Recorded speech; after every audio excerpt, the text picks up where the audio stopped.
أنمر في صحراء الجزائر في تراب أملي لقيناه أرسل فيها قريبين روضة لقيناه هذا في جنب الطريق تاع عيبل مقسم قعدت فيه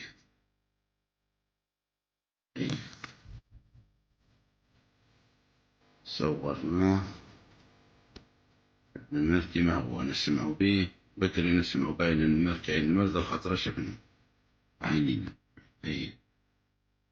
سار لاباس عليه كيما هاونا هاو رايح يمشي خلينا في سبيل هذا في صحراء الجزائر في تراب أمجيد